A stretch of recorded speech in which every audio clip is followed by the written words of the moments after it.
69 বলছে x square plus Y স্কোয়ারের মান নির্ণয় করতে বলছে। উদ্দীপক আছে এক্স প্লাস ওয়াই সমান 10 আর এক্স মাইনাস ওয়াই সমান আছে √6।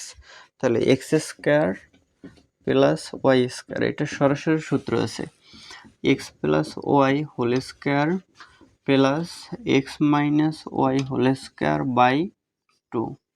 তাহলে এক্স প্লাস ওয়াই এর মান √10 উপরে স্কোয়ার, আর তাহলে স্কোয়ার আর রুট বাদ গেলে থাকে শুধু 10, এক লাইন কম করতেছি, প্লাস এক্স মাইনাস ওয়াই এর মান √6 উপরে স্কোয়ার, তাহলে স্কোয়ার রুট বাদ গেলে থাকে শুধু 6, নিচে 2, তাহলে উপরে হয় 16 নিচে 2, তাহলে 8 2 গুণে 16, তাহলে 69 হলো 8 খ নাম্বার।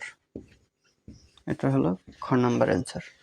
অন্যভাবেও করা যায়, অন্যভাবে করলে কিন্তু বেশি লাইন করা লাগবে, সময় বেশি লাগবে।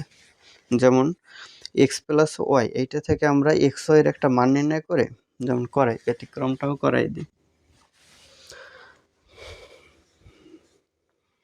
দেওয়া আছে কি এক্স প্লাস ওয়াই আর এক্স মাইনাস ওয়াই।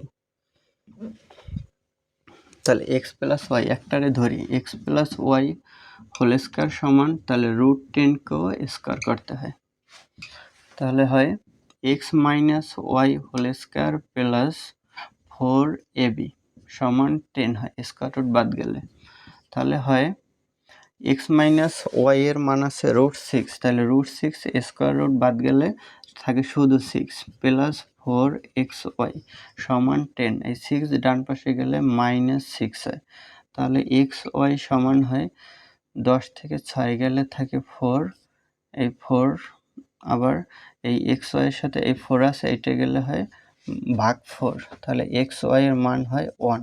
তাহলে xy এর মান 1 হলে x স্কোয়ার প্লাস ওয়াই স্কোয়ারের মান হয় x plus y whole square minus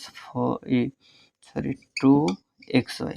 তাহলে এক্স প্লাস ওয়াই এর মান হলো √10, স্কোয়ার রুট বাদ গেলে থাকে শুধু 10 - 2, তাহলে হয় 8। তাহলে এ জায়গায় পাই 8 নাম্বার খ নাম্বার অ্যান্সার। চাইলে এভাবেও করতে পারো, এভাবেও করতে পারো, যেটা সহজ মনে হয়। যদি এই সূত্রটা মনে না থাকে তাহলে এইভাবে করবো, আর যদি এই সূত্রটা মনে থাকে তাহলে এটা একটু বড় হয়, মানে সময় একটু বেশি লাগবে, দেখা গেছে 10 সেকেন্ড 15 সেকেন্ড সময় বেশি লাগবে, এটা করলে আরও সময় কম লাগবে।